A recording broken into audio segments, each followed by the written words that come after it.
Terima kasih pemirsa Anda kembali menyaksikan Kominfo Newsroom. Pemirsa, Geopark Ciletu yang berada di Palabuhan Ratu Kabupaten Sukabumi merupakan salah satu destinasi wisata yang bukan hanya dikunjungi oleh wisatawan lokal namun juga mancanegara. Keunikan yang dimiliki oleh pariwisata dan juga perekonomian yang ada di Kabupaten Sukabumi menjadi sektor yang membuat unggul kabupaten tersebut. Dan berikut kami akan mengajak Anda untuk menikmati bagaimana pesona dari Geopark Ciletu yang berada di Palabuhan Ratu Sukabumi.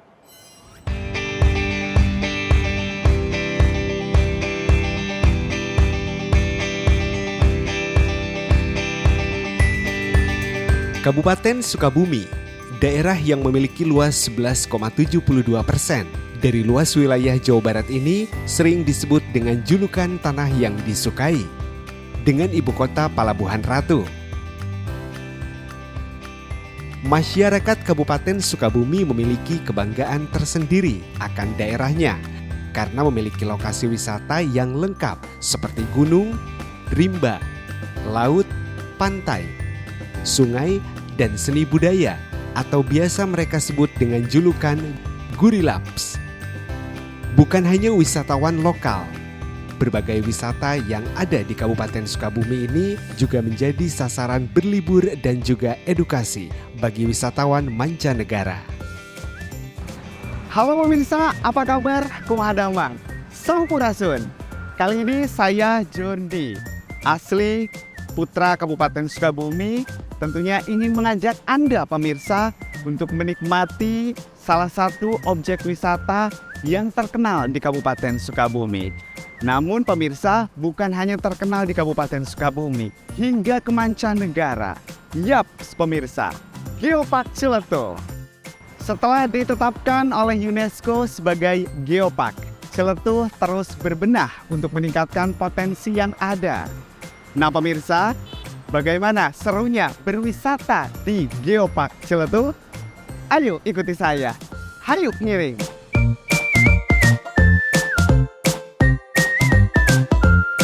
Kabupaten Sukabumi memiliki dua sektor unggulan, yakni pertanian dan juga pariwisata. Pemerintah Kabupaten Sukabumi sangat gencar dan fokus untuk mengembangkan kedua sektor tersebut karena terbukti mampu membantu meningkatkan taraf hidup masyarakat di Kabupaten Sukabumi.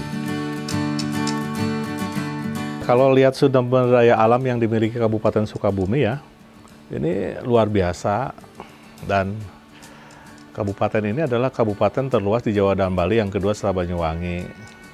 Di Sukabumi segala yang terpikirkan oleh kita itu ada. Nah, potensi ini bersinggungan juga bagaimana ketika wilayah pertanian ini yang di sekitaran itu adalah juga potensi pariwisata yang memungkinkan untuk diungkit menjadi mata pencaharian untuk mereka. Banyak sekali potensi hasil pertanian yang dimungkinkan untuk bisa menunjang pariwisata. Kalau orang Jakarta datang melakukan kegiatan arung jeram, jangan sampai pulangnya itu bawa baju basah, tapi bawa baju basah plus oleh-oleh. Nah, oleh-oleh inilah yang harus kita dorong dari peran hasil usaha tani, dari masyarakat yang bergerak di pertanian dengan spesifikasi mana sih hasil dari pertanian yang bisa diolah. Branding ini mungkin bisa menjawab persoalan bagaimana nanti kebijakan untuk peningkatan pariwisata itu, khusus untuk Geopark lah ya, karena potensi yang pariwisata yang lain di Sukabumi banyak yang dimungkinkan untuk didorong. Tapi balik lagi, masyarakatnya ketika diajak untuk menjadikan wilayah atau tempat mereka atau kampung mereka menjadi destinasi itu siap tidak. Karena di Sukabumi potensinya luar biasa. Inilah yang tentunya bisa dijual dibandingkan nanti kebijakan kepada industri manufaktur. Biarlah industri manufaktur ada di utara. Bapak Presiden sudah melihat Perpres 87 itu bahwa Jabar Selatan itu untuk penunjang ekosistem. Nah, Sukabumi bisa dipakai acuan.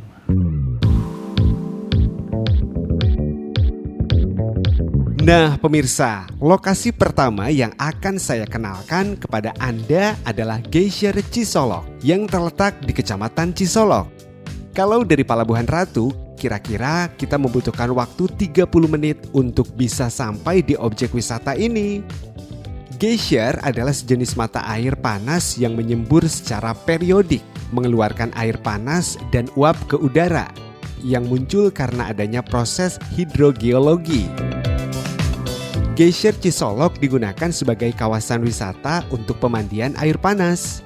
Beberapa dari mereka percaya jika mandi di air panas ini akan mampu mengangkat beberapa penyakit kulit. Wah, meskipun weekday, pengunjung di sini tidak pernah sepi loh pemirsa. Selain itu, di sini juga disediakan ruang untuk berkumpul apabila Anda datang berombongan. Dan juga jangan takut basah ya pemirsa, karena di kawasan wisata Geysir Cisolok juga banyak pedagang yang menjual pakaian. Nah pemirsa, ada kejutan nih buat pemirsa.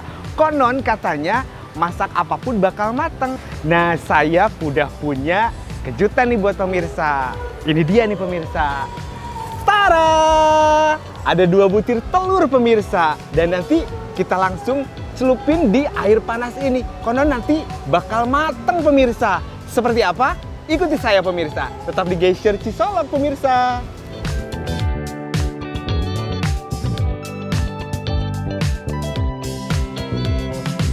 Nah, benar saja pemirsa, cukup 10 menit akhirnya telur yang saya rebus di Geysir Cisolok ini pun matang. Yuk langsung kita santap.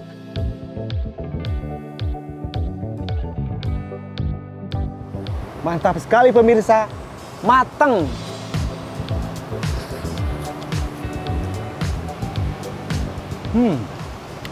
Enak pemirsa. Nah pemirsa, sekarang saatnya kita menuju ke objek wisata berikutnya. Oh iya, perjalanan saya menjelajahi wisata di Geopark Ciletuh kali ini akan ditemani oleh Kang Anugrah yang juga merupakan putra asli Kabupaten Sukabumi dan pastinya sudah sangat paham mengenai kawasan Geopark Ciletuh. Selain pantai, di kawasan Geopark Ciletuh ini juga dikelilingi oleh curug yang sangat menawan. Salah satunya Curug Cimarinjung. Curug Cimarinjung ini terbentuk karena proses tektonik yang juga membentuk mega amfiteater Ciletuh dari erosi air sungai. Namun sayang sekali saat ini kondisi airnya sedang berwarna coklat dikarenakan baru beberapa hari ini daerah Ciletuh Palabuhan Ratu terjadi hujan deras yang mengakibatkan warna air di Curug Cimarinjung ini menjadi keruh. Tapi tidak masalah, pemandangan di sekitar Curug Cimarinjung ini tetap keren kok pemirsa.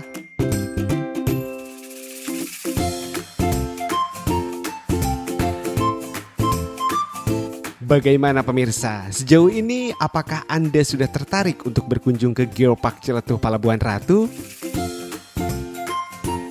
Sebelum menjadi geopark sebetulnya belasan tahun sebelumnya wilayah geopark itu sangat tidak dikenal.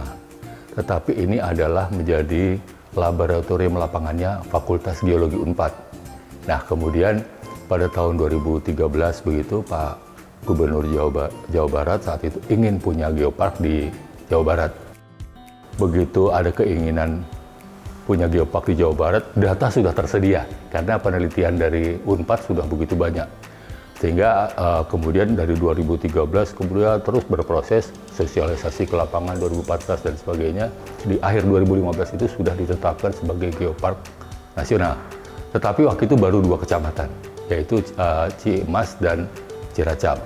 Pada tahun 2014 sebelum itu ditetapkan sebetulnya sudah kita datangkan advisory mission dari Malaysia, Langkawi, yang Profesor Ibrahim Komo untuk memberikan saran-saran kepada kita begitu.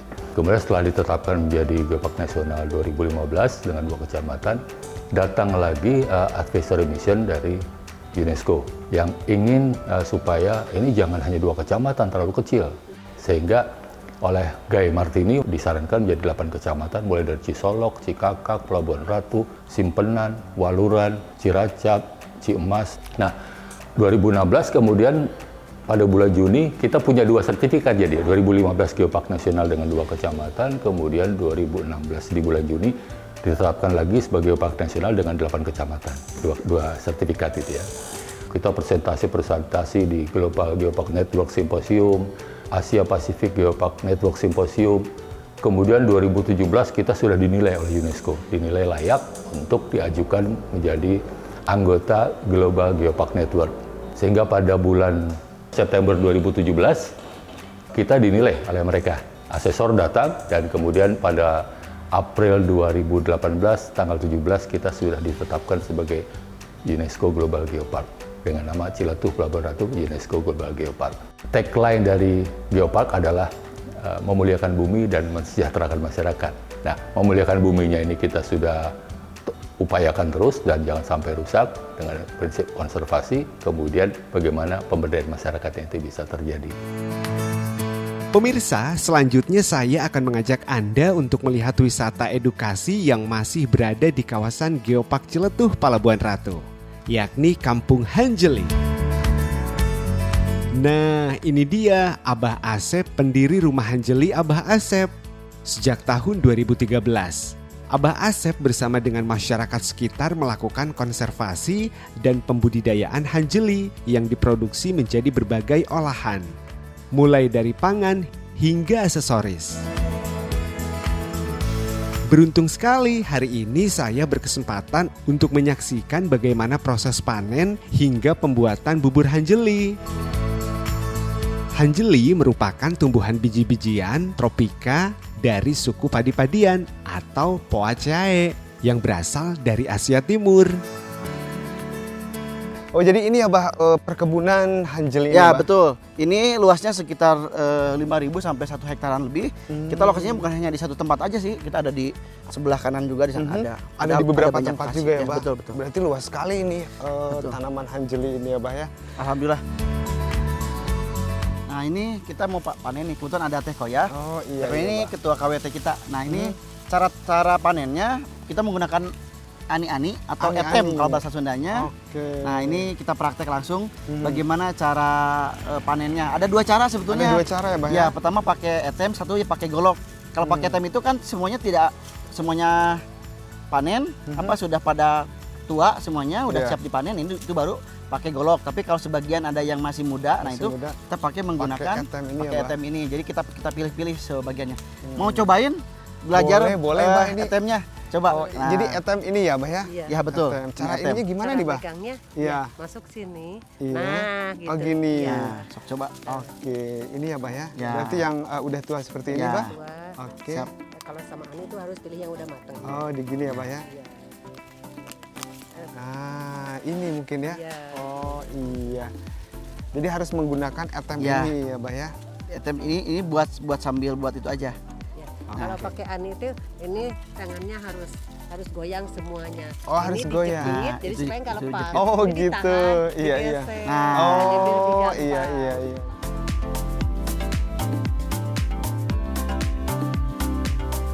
Proses pembuatan hanjeli pun cukup sederhana. Setelah dipanen, biji hanjeli kemudian dijemur. Lalu dilakukan proses penumbukan. Selain diolah menjadi bahan pangan, hanjeli ini juga diolah menjadi berbagai jenis aksesoris yang tak kalah indahnya pemirsa. Biasa disapa dengan panggilan Bu Haji. Di rumah aksesoris hanjeli ini, Bu Haji akan mengajarkan kita bagaimana cara membuat kerajinan dari hanjeli seperti gelang, kalung, tasbih, tas, dan lain-lainnya. Harganya juga terjangkau, mulai dari Rp10.000. Abah Asep juga mengajak saya untuk mencicipi aneka olahan makanan dari hanjeli. Dan yang membuat saya kagum, yakni meskipun berada di desa, ternyata SDM di sini juga tidak kalah dari tempat-tempat wisata yang lain. Salah satunya adalah Teh Wati. Teh Wati ini merupakan tour guide di desa wisata Hanjeli. Teh Wati seringkali menggunakan bahasa Inggris kepada pengunjung untuk menjelaskan beberapa hal mengenai desa wisata Hanjeli. In Waluran, we have 3 kind of hanjeli. The first is hanjeli ketan. The color is white, then skin is thin. Then the second is hanjeli batok. Hanjeli batok, the color is light brown. This harder than hanjeli ketan, but still can be opened. Then the third one is hanjeli batu. Hanjeli batu is too hard, so cannot do it. Hanjeli many benefits such as this rich of calcium, so good for bone. Then also gluten free, so safe for diabetes. Nah, saat yang dari tadi saya tunggu-tunggu nih pemirsa. Menyantap bubur hanjeli. Kalau kurang manis bisa ditambahin. Oh gitu, enak banget ini Tewati ya. Bubur hanjeli ini.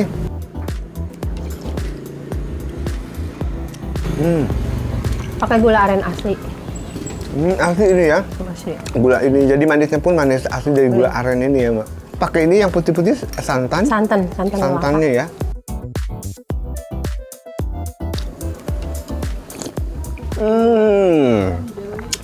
Burhan memang enak. Bubur hanjeli hanya di Waluran. Hanjeli, hanjeli, hanjeli, ayah di Waluran. Kalau Anda ke Geopark Ciletuh, jangan lupa untuk mampir ke Puncak Dharma ya pemirsa.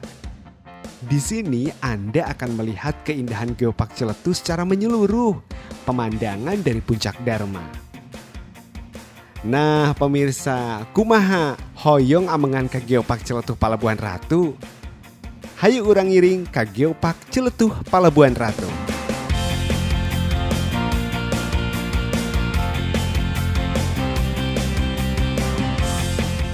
Nah pemirsa, bagaimana? Sudah mengatur jadwal liburan untuk berkunjung ke kawasan Geopark Ciletuh Palabuhan Ratu? Begitulah keindahan dan keunikan yang ada di Geopark Ciletuh Palabuhan Ratu. Kolaborasi dari berbagai pihak yang menjadi kunci untuk menjaga keelokan Geopark Ciletuh Palabuhan Ratu. Yang bermanfaat bagi berbagai aspek dari mulai wisata, ekonomi, hingga edukasi. Saya Jordi, sampai jumpa. Sampurasun.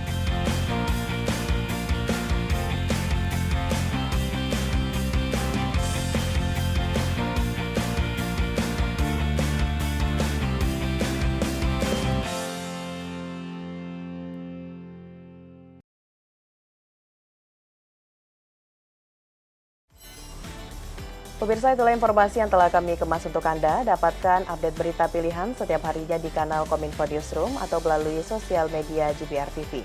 Pemirsa, dukung terus Migrasi TV Digital, bersih gambarnya, jernih suaranya, dan canggih teknologinya.